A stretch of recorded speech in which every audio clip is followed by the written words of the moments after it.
Buenos días a todos. Vamos a leer el 2 de Pedro, capítulo 1.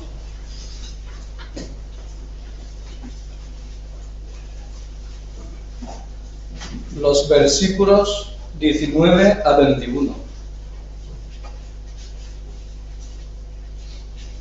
Dice así la Escritura: tenemos también la palabra profética más segura, a la cual hacéis bien en estar atentos como a una antorcha que alumbra el lugar oscuro, hasta que el día esclarezca y el lucero de la mañana salga en vuestros corazones, entendiendo primero esto, que ninguna profecía de la Escritura es de la interpretación privada, porque nunca la profecía fue traída por voluntad humana, sino que los santos hombres de Dios hablaron siendo inspirados por el Espíritu Santo.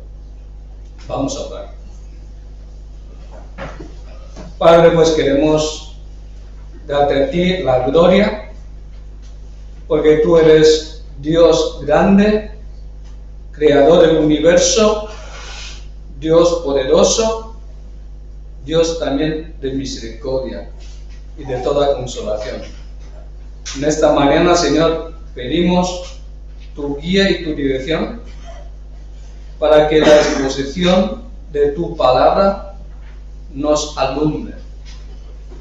Señor, cada uno de los presentes puedan ser edificados por tu palabra. Te lo pedimos en el nombre del Señor Jesús. Amén. Amén.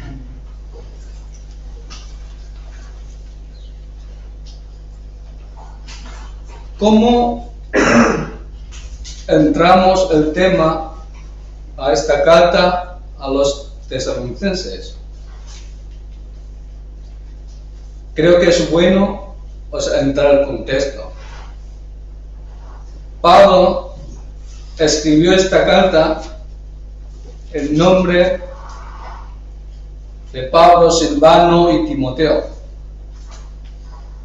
a la iglesia de los tesalonicenses,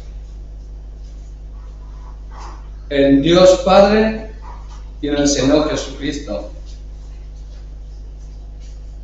Dice: gracia y paz sean a vosotros, de Dios nuestro Padre y del Señor Jesucristo. La iglesia está fundada en nombre de nuestro Dios, nombre del Señor Jesucristo. O sea, si la iglesia está fundada en otras cosas, algunos ni siquiera nombran el nombre del Señor Jesucristo, no sería la iglesia. Es bueno fijar sencillamente en las expresiones de la Escritura, como hemos leído, y la profecía o la Escritura misma es inspirada por Dios, para que nosotros podamos fijar en estos detalles y traer el consuelo y el ánimo para nuestra vida. Porque la iglesia de los tesalonicenses necesitaba el consuelo. Y la carta pues empieza hablando de que, después del saludo, dice: damos siempre gracias a Dios por todos vosotros. Hay gratitud hacia Dios, pero por la vida de los creyentes. En la iglesia en Tesalónica, Pablo dice: haciendo memoria de vosotros en nuestras oraciones. Pablo, como siempre, es un apóstol de la oración. en las oraciones nos acordamos de nuestros hermanos. En las oraciones podemos pedir que Dios supla esas necesidades a nuestros hermanos que no están cerca, sino están lejos. En este tiempo de conflicto, por ejemplo, entre Israel y, no digo palestino, no son palestinos, sino el grupo Hamas, hay hermanos ahí en la tierra de Israel, hay hermanos. ¿Cómo llegamos?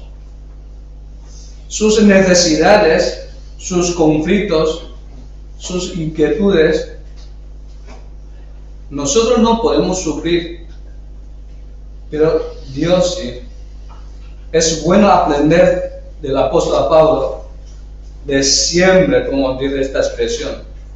Damos siempre gracias a Dios por todos vosotros, haciendo memoria de vosotros en nuestras oraciones y acordándonos sin cesar. Seguramente es una lección pendiente de muchos de nosotros, acordándonos de aquellos que sufren, aquellos hermanos que están realmente pasando la necesidad y el sufrimiento.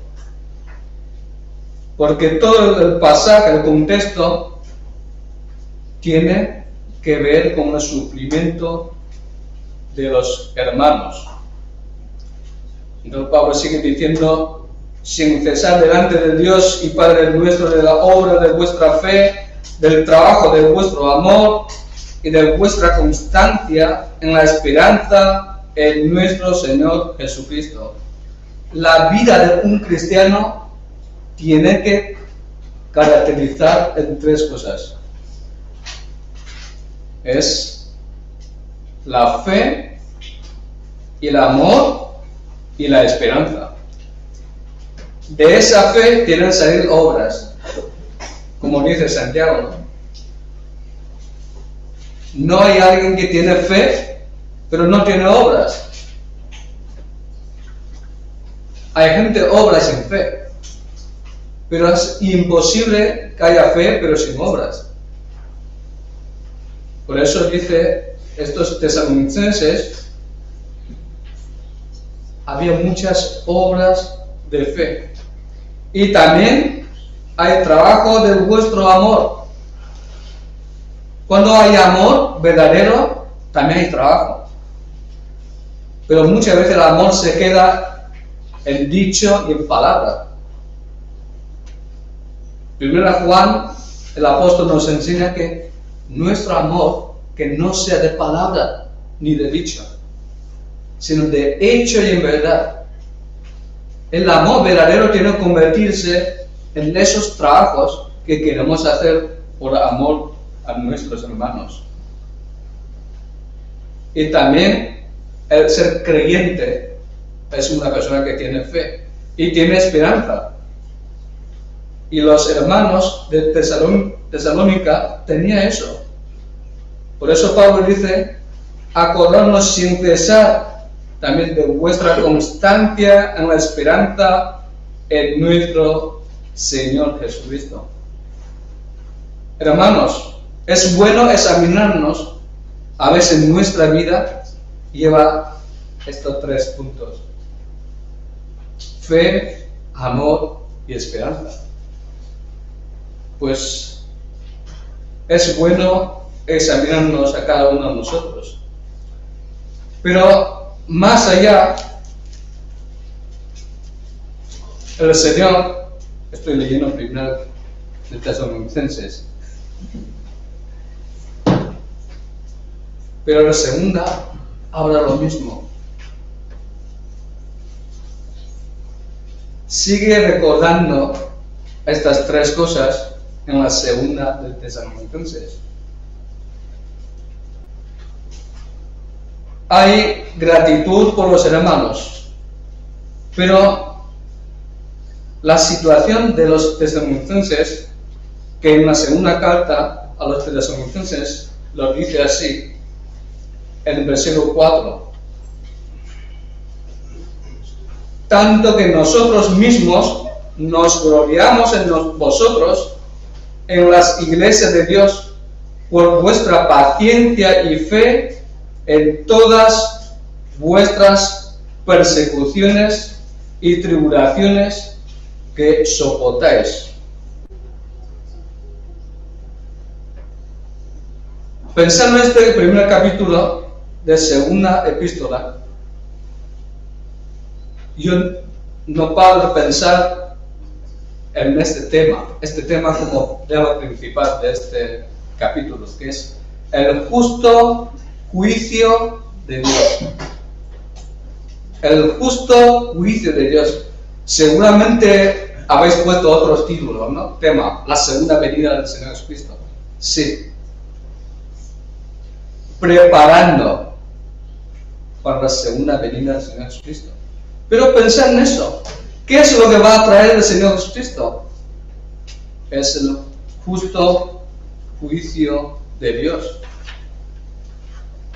Pablo quiere recordar en el contexto que estos cristianos en Tesalónica no solamente tenían estas obras, el trabajo y el amor, la esperanza, pero también estaban sufriendo. Como en primera carta había mencionado, de que ellos recibieron el Evangelio en medio de gran tribulación, en medio de gran oposición. Entre nosotros hoy, esta mañana, ¿hay alguien que ha sufrido la injusticia? Nadie. Qué bien. Yo sé que he sufrido. Yo esta manera he sufrido. Cuando me despertaba a las 5 de la mañana, por la molestia del ruido de abajo, de la discoteca que tengo abajo, digo, ¿será posible? Ya llevamos muchos años sufriendo. Es una injusticia. Y de repente, pues, abrí mi móvil y salió estos versículos. A ver si, ¿qué os parece? Y además, estos versículos estaban en la versión de esta nueva versión internacional, ¿vale? Lo traduce así. Dice,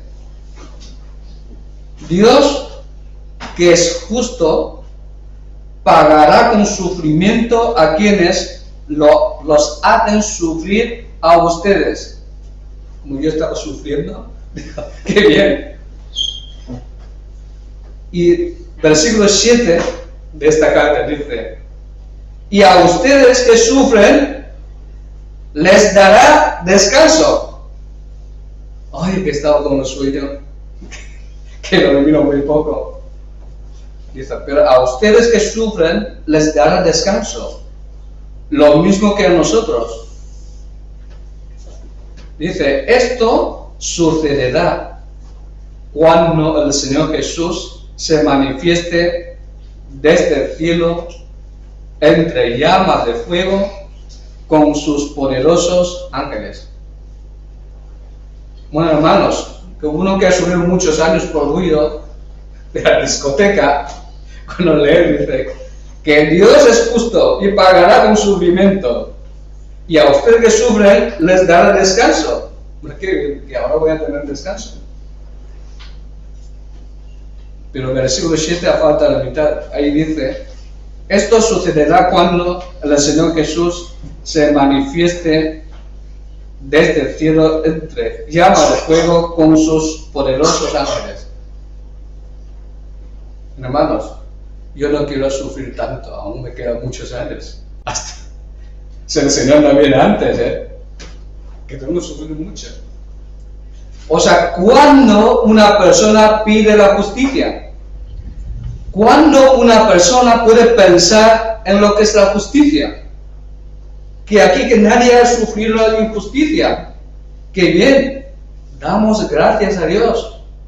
Que todos estamos bien, vivimos en tiempo de paz. Pero quizá tenemos que recordarnos un poco de los hermanos que sufren. los hermanos que sufren, sé que está pidiendo la justicia, porque está sufriendo injusticia. Pero claro, el tema es, ¿hasta dónde llega la justicia? ¿Cómo podemos saber qué parte, qué bando tiene razón? En tiempo de muchos conflictos suele traer la confusión. Nos acordamos, yo creo que en 2019 o 2017, cuando pasó el referéndum en Cataluña. 2019, 17 antes. Vale. Y luego pasó el tiempo de pandemia. Ahí hay muchas ideas, ¿no? Muchos conflictos. Y cada uno en su bando, ¿vale? O sea, en estos tiempos que sufren algunas partes, cuando clama la justicia, ahí suele entrar lo que es la confusión. Y entonces, depende de la publicidad, que hoy sobre todo hay tanta información, nos desinforma y nos hace confundir incluso a nosotros mismos. Hermanos, eso puede pasar. Ahora, con este conflicto, ¿cómo empezó este conflicto? ¿Alguien se acuerda cómo empezó este conflicto? Bueno, que no hay que ir muy lejos. Sí, claro, sí. Tenemos que ir muy lejos desde Génesis. Bueno, eso ya es otra cosa, ¿no? Pero este conflicto empezó porque de repente un día oímos una noticia, ¿no? El grupo de Hamas había entrado en la tierra, había mandado un montón de misiles. El conflicto empezó así. Y ese día cuando pasó esto, todo el mundo estaba con la cabeza. ¡Ay, qué ha hecho! ¿Qué ha hecho estos terroristas? Pero pasando los días, ¿sabe? Ahora todo el mundo está ahí en dos filas, ¿vale?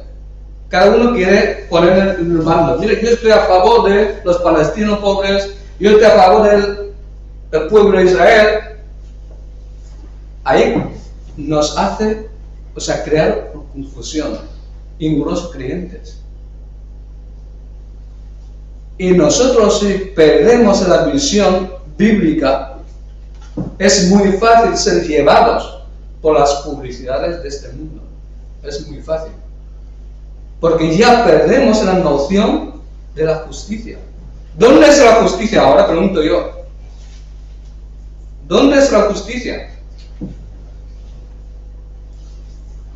¿Cómo sabes que tú estás en el lugar exacto? Mi consejo es a la Escritura. Todo hombre es injusto, ¿eh? Todo hombre es injusto. Solamente en Dios está la justicia. Ahora, desde luego, sí, hay hechos que son evidentes, ¿vale? Hechos que son evidentes. Pero nosotros no debemos entrar en esos conflictos, sino mirar qué dice la Escritura. ¿Dónde, en qué lugar tenemos que estar nosotros como creyentes cuando pasa estos conflictos? ¿Dónde está nuestra esperanza? ¿Tú crees que en este mundo hay justicia? ¿O en ti hay mucha justicia? Incluso nosotros somos injustos. Nuestra visión, incluso nuestros hechos. Hermanos, no nos equivoquemos. Si no estás bien informado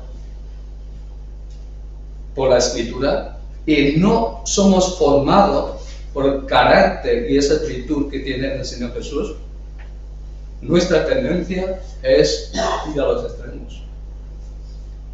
Por eso es bueno. Este capítulo es bueno, yo creo que es oportuno para nosotros. Para pensar hoy mismo lo que es justo juicio de Dios. En este mundo, hermanos, los hermanos de Tesalónica habían sufrido. Yo también he sufrido, pero ahora viendo, dice, cuando a ustedes que sufren les daré descanso, Pero dice lo mismo que a nosotros. Esto sucederá cuando el Señor Jesús se manifieste desde el cielo entre llamas de fuego con sus poderosos ángeles. Pablo estaba diciendo a los hermanos de Tesalónica: esperar, seguir esperando, porque Dios es justo.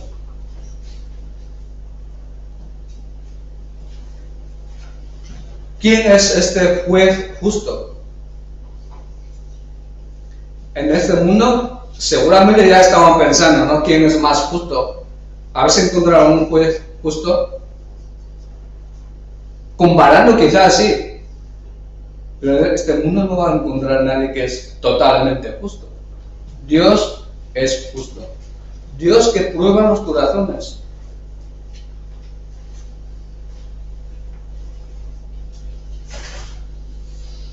Para los que sufren,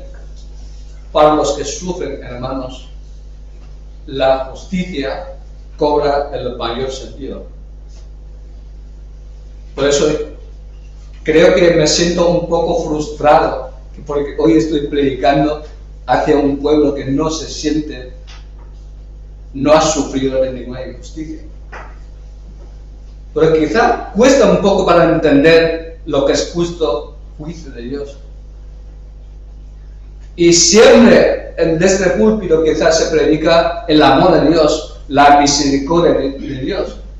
Pero hay una realidad, que es el justo juicio de Dios y la justicia de Dios, que debe manifestarse. Que el Señor Jesús tiene que venir y estamos preparados. ¿Quién es juez justo? En el Antiguo Testamento habla que Dios es juez justo. En el Salmo 7 lo dice claramente: Dios es juez justo. Él va a juzgar a la tierra con justicia. Nosotros que no sufrimos la injusticia, quizás no sentimos la necesidad. Pero yo, hermanos, hace mucho tiempo pues medité en este tema. Creo que anhelar ver ese juez justo es algo que tiene que ser natural de un creyente. Y los hermanos que están en persecuciones, que estaban ahí en tribulaciones, Dios no va a pasar por alto. Pablo está haciendo recordar que ese juez justo que tiene que venir, pero ese juez justo también ese juez es aquel que trae la gracia y paz. En la carta de los apóstoles nos suele hacer algo que nosotros, por ser humanos, nuestra mente, que no suele llegar. Por ejemplo, cuando Pablo empieza a saludar, ¿no? Cuando dice la iglesia en Dios nuestro Padre y del Señor Jesucristo. Y también cuando habla de la gracia y paz, la gracia y paz a vosotros dice, es de Dios nuestro Padre, del Señor Jesucristo. Eso nos saca un poco de nuestra mente humana, ¿no? O sea, está hablando que tú estás sufriendo, hermano, que tú estás sufriendo, que no tienes la paz. Aquí viene, ¿de dónde viene la gracia? ¿De dónde viene la paz? Del Dios nuestro Padre y del Señor Jesucristo. Os ha puesto al Señor Jesucristo en el mismo lugar de Dios Padre. Esto es una revelación de la Escritura. Lo mismo en versículo 12, cuando dice, por la gracia de nuestro Dios y del Señor Jesucristo. Hermanos, para ti, ¿quién es el Señor Jesucristo? La Escritura dice que Él es juez justo. En 2 Timoteo habla del Señor que Él tiene que venir a juzgar. Bueno, ya sabemos quién es juez justo.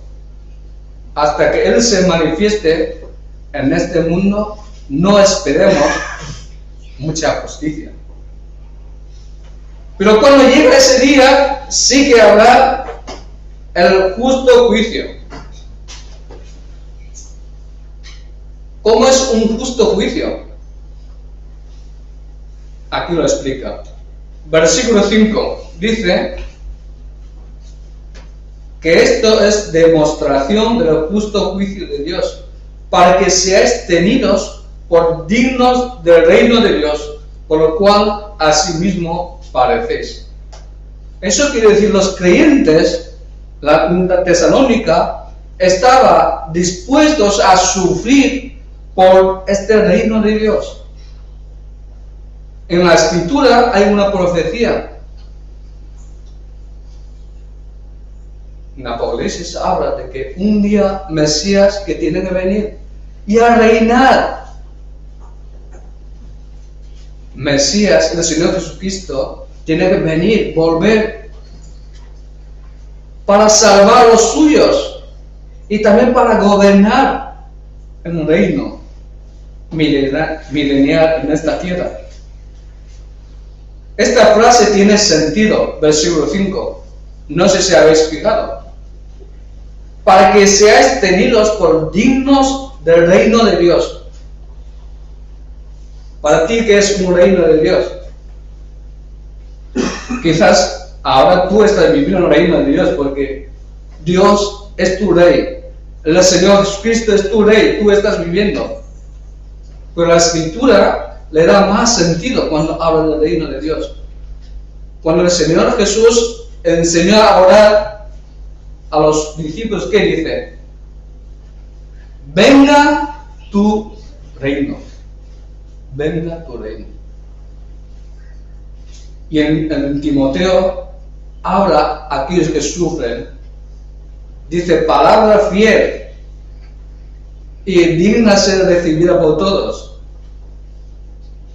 Que si sufrimos aquí, ¿qué dice? Si sufrimos aquí, reinaremos ahí. Estaremos reinando con Cristo. O sea, en justo juicio de Dios hay una recompensa para aquellos que sufren por causa del reino de Dios. ¿Crees, hermanos? ¿Creéis esto? ¿Creéis que vale la pena sufrir por causa del reino de Dios? El Evangelio, curiosamente, no solamente es Evangelio de la justificación de la fe, Evangelio de la gracia de Dios, Evangelio en la Escritura también es Evangelio del reino. Evangelio del reino. Es buena noticia para aquellos que esperan la justicia de Dios. Por eso, versículo 5 tiene sentido para los creyentes en Tesalónica. Que estáis ahora padeciendo por causa del reino, un día vais a reinar con Cristo. Ese es juicio, justo juicio de Dios. Y el siguiente dice, porque es justo delante de Dios pagar con tribulación a los que os atribulan. Hermanos, no somos más misericordiosos que Dios. No seremos tampoco. Pero ojalá que hoy podamos dar cuenta de eso, ¿no? Dios, aparte de Dios de misericordia, Dios es juez justo. Si no, no sería Dios. Es justo delante de Dios pagar con tribulación a los que os atribulan. Y todo el mundo ateo piensan que después de esta muerte ya no hay nada, ¿no? Para algunos, ahora está viviendo el infierno. En estos días, algunos ya han sacado su noticia, ¿no? Ahí en el tierra de Palestina está viviendo como en el infierno. Porque sin agua, sin luz, sin todo lo que no puede entrar, lo acotaron los malos israelitas, vale, ahí está sufriendo. Pero no hay más. Los que ahora están persiguiendo a los hermanos, los que están atribulando a los hermanos, van a recibir la tribulación como el pago. Pagar con tribulación a los que os atribulan. Eso tenemos que predicar. El Evangelio es buena noticia, es olor de vida para los que creen, pero es olor de muerte, como dice, para los que no creen, para los que desobedecen. Eso debe ser también el tema de nuestra predicación. Y también hay más. Dice, a vosotros que sois atribulados, daros reposo con nosotros cuando se manifieste el Señor Jesús desde el cielo con los ángeles de su poder. Cuando el Señor manifiesta, cuando el Señor venga, o sea, los que sufren son atribulados, dicen que el Señor va a dar reposo, descanso. ¡Qué bien! En esta vida hay mucho trabajo, al menos los que ya están jubilados. Hay mucho trabajo, en muchos sentidos, ¿vale? No solamente trabajo físico, sino trabajo interno, sufrimientos, conflictos, nuestras luchas internas. Eso es mucho trabajo. No tenemos descanso si no trabajamos para una causa justa. Si vivimos para una causa justa, vamos a recibir la recompensa que es el reposo. Y también en el versículo 8 dice, llama de fuego. Cuando habla de llama de fuego, cuando tú ves venir un llama de fuego, ¿qué es lo que te hace pensar? Aplaudiendo que venga el fuego, no. Es de terror, ¿no? De terror. Dicen, llama de fuego cuando el Señor viene, es para dar retribución. ¿Has cobrado este mes?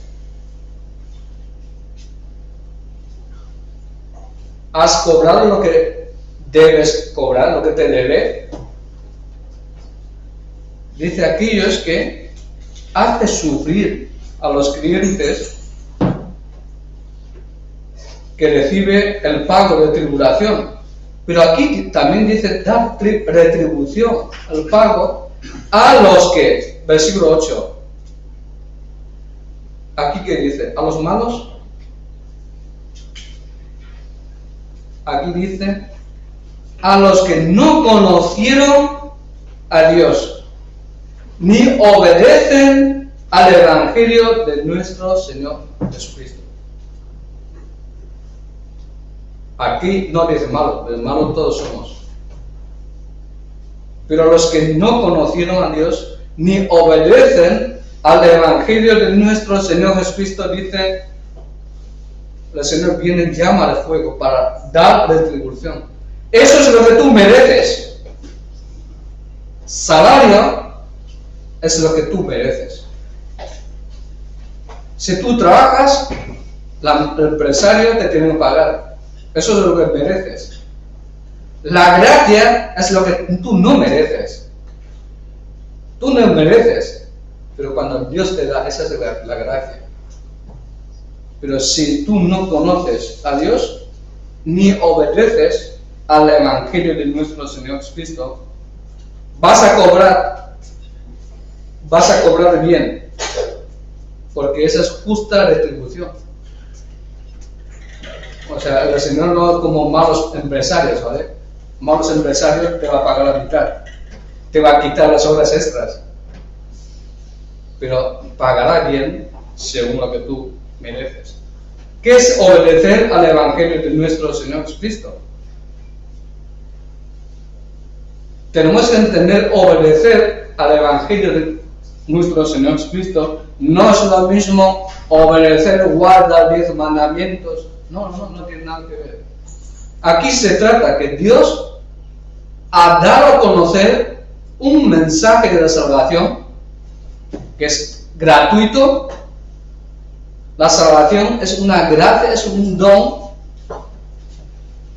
Y a pesar de ello, a pesar del alto precio que pagó el Señor Jesús por todos los pecadores, la gente es capaz de desobedecer. Ay, no lo creo. No quiero creer. Rehusan creer en esta buena nueva de salvación. Dice, estas personas, según el justo juicio de Dios, ellos van a cobrar la retribución. Y hablando de esta retribución, el versículo 9 nos explica cuál es el resultado. No es la muerte, es fin de todo.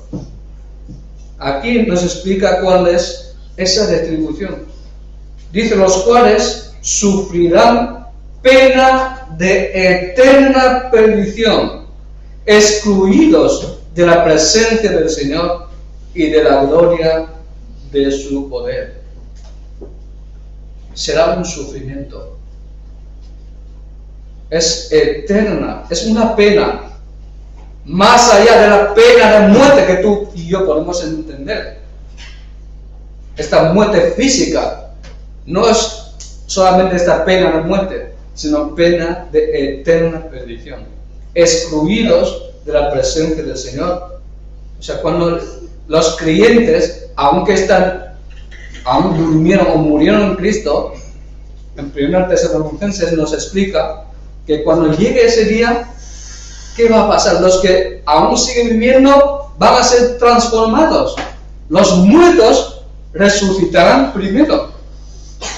Y luego nosotros seremos arrebatados.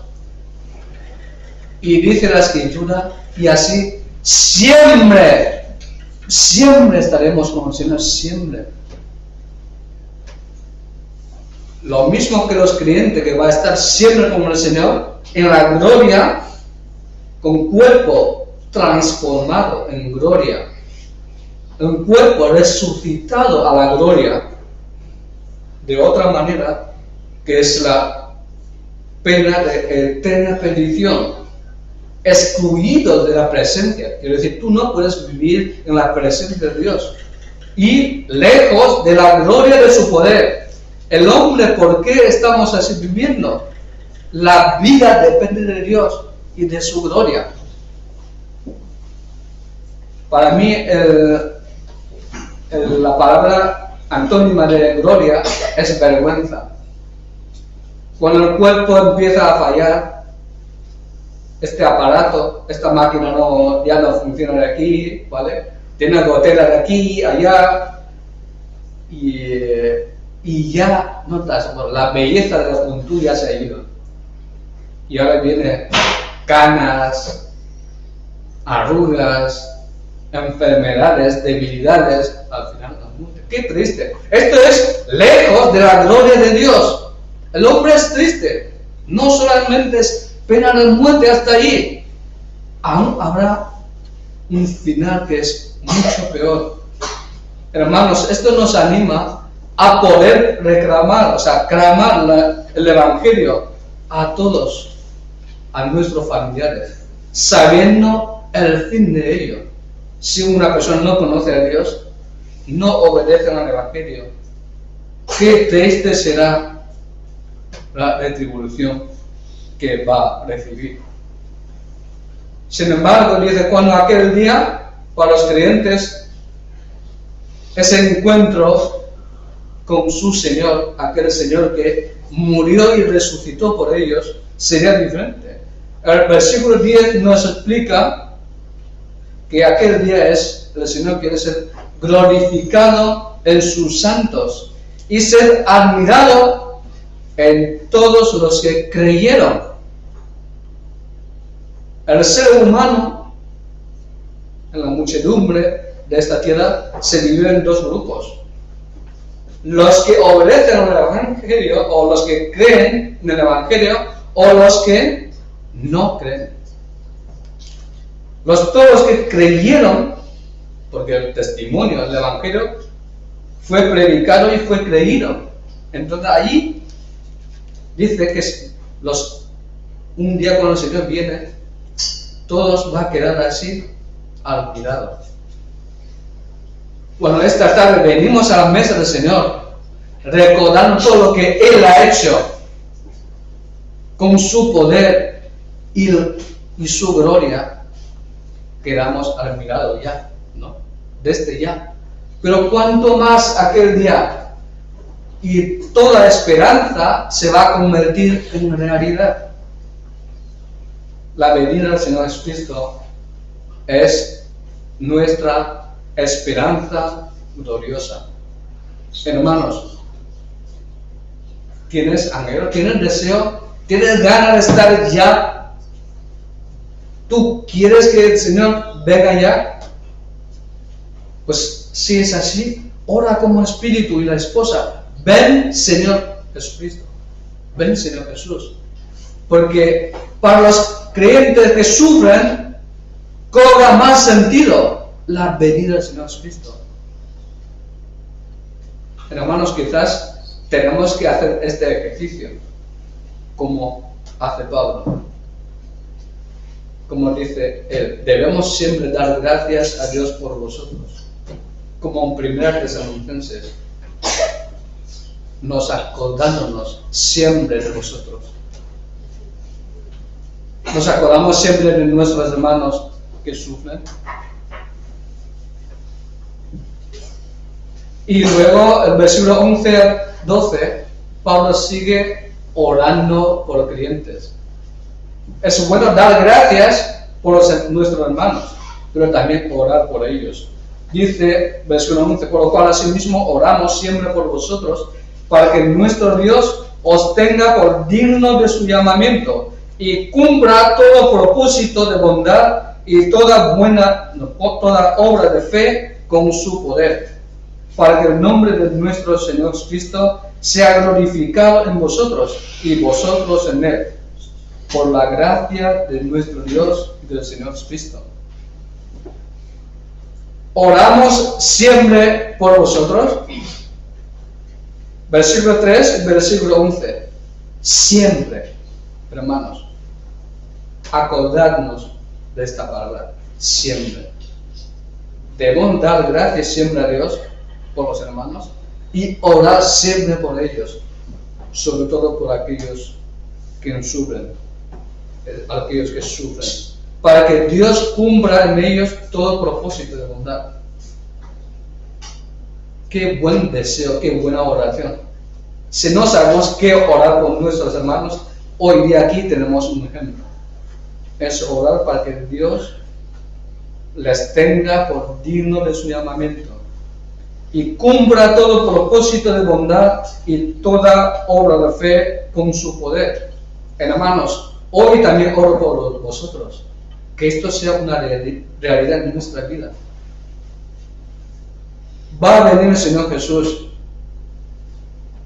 tal como había profetizado. Puedes poner primera foto de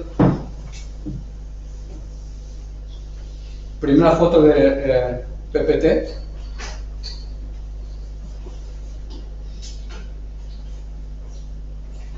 ¿Alguien sabe qué es esto? Luna y una estrella. Es lucero del alba, lucero de la mañana. Antes habíamos leído, según Pedro 19, aquí está la luna también. También está el lucero de la mañana. Dice que también tenemos la palabra profética más segura. O sea, toda la información de este mundo a veces nos trae la confusión, pero tenemos la palabra profética, es más segura.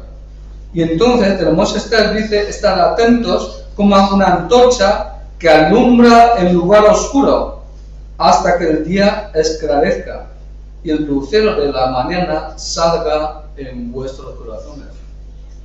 Cuando vemos estos conflictos entre Israel y los palestinos, cuando vemos que este mundo sigue con terremotos, con incendios, cuando oímos las noticias de guerras y rumores de guerras, Y todo esto está escrito.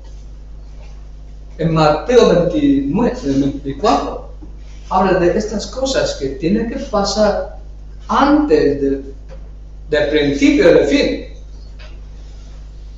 O sea, cuando vemos estas cosas que está pasando y sabemos que aquel día está acercando, tenemos que estar atentos, pero a la palabra profética, menos los bulos de este mundo. Hay muchos bulos que nos pueden desviar, pero está bien estar atentos. Está bien atentos a la venida del Señor Jesucristo, y así nos puede animar para seguir creyendo, esperando la venida de nuestro amado Señor. En Hebreos 9:27 a 28 dice de esta manera: de la manera que está establecido para los hombres que mueran una sola vez, y después de esto el juicio. O sea, no es la muerte, sino el juicio. Y así también Cristo fue ofrecido una sola vez para llevar los pecados de muchos, y aparecerá por segunda vez sin relación con el pecado para salvar a los que le esperan. Estos dos versículos nos animan a seguir predicando el Evangelio, porque el justo juicio tiene que llegar. También animarnos, alentarnos a esperar a aquel que nos ama. Y también hablando del pago, quiero leer en Romanos 6.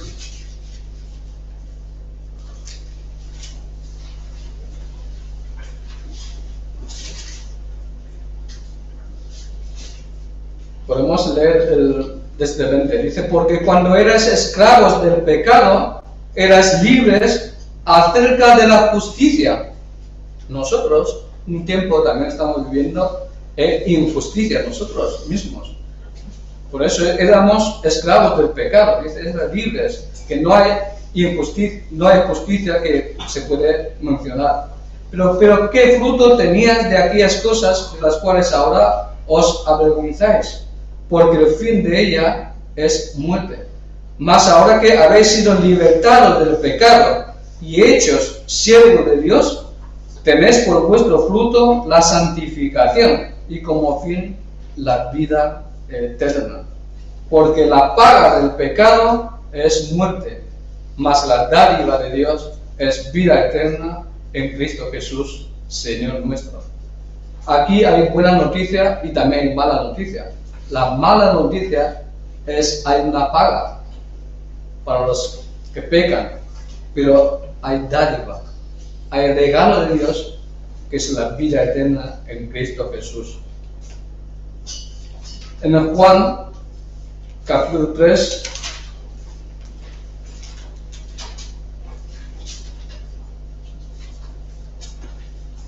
estamos hablando del juez justo, que es Señor Jesucristo mismo, que algunos no piensan en él, algunos piensan en muchas otras personas, muchos profetas, pero aquí dice Juan 3:35: el Padre ama al Hijo y todas las cosas ha entregado en sus manos. El que cree en el Hijo tiene vida eterna, pero el que rehúsa creer en el Hijo no verá la vida, sino que la ira de Dios está sobre él. ¿Hay justicia en este mundo?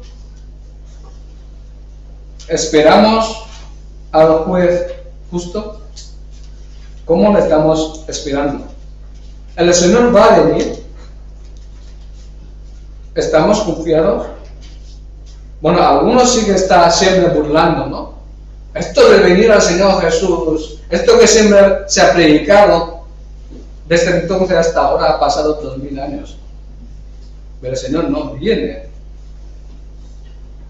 En la segunda de Pedro, capítulo 3, el apóstol Pedro había profetizado esto: que vendrá burladores, diciendo que no, esto no va a ser real. Solo voy a leer unos versículos, en 3:9 de 2 Pedro dice: el Señor no retarda su promesa, según algunos la tienen por tardanza, sino que es paciente para con nosotros, no queriendo que ninguno perezca, sino que todos procedan al arrepentimiento. Pero el día del Señor vendrá como ladrón en la noche. Aquel que no está esperando le pilla de sorpresa, porque el ladrón no avisa. Entonces le pillará de sorpresa, dice, en el cual los cielos, atentos, los cielos pasarán con grande estruendo, y los elementos ardiendo serán deshechos, y la tierra y las obras en ella hay serán quemadas. Quemadas. Aquí no está hablando una parábola, aquí es algo literal que está describiendo el fin. Puesto que todas estas cosas han de ser deshechas, bueno, esto concuerda con todo el mundo que están con calentamiento global, y a otros piensan que esta tierra aún será destruida por el diluvio, pero eso no va a ocurrir. Hasta los científicos están pues temiendo por el calentamiento global, lo que puede pasar, explosión, al final esta tierra deja de existir. Pues aquí en la profecía bíblica ya están profetizadas. Dice, puesto que todas estas cosas han de ser deshechas, ¿cómo no debéis vosotros andar en santa y piadosa manera de vivir? Esto es para nosotros creyentes. Es para nosotros creyentes. No solo pensando, hoy este fuego solamente va a llegar, pero nosotros también tenemos que comparecer ante el tribunal de Cristo. Por eso aquí anima a los creyentes, dice 12, esperando y apresurándoos para la venida del día de Dios, en el cual los cielos, encendiéndose, serán deshechos, y los elementos, siendo quemados, se fundirán. Pero nosotros esperamos, según sus promesas, cielos nuevos y tierra nueva, en los cuales mora la justicia. Hermanos, hoy parece una predicación de terror. Es una película de terror. No es buena noticia. Pero sí que es buena noticia si atendemos a lo que Dios nos ha advertido. Hay justo juicio de Dios. Hay juez justo. Y todos tenemos que comparecer ante el tribunal de Él. Pues tenemos que atender al consejo y vivir de una manera santa y piadosa. Pues que el Señor nos ayude y examinarnos y a ver si ya estamos viviendo en esta justicia que Dios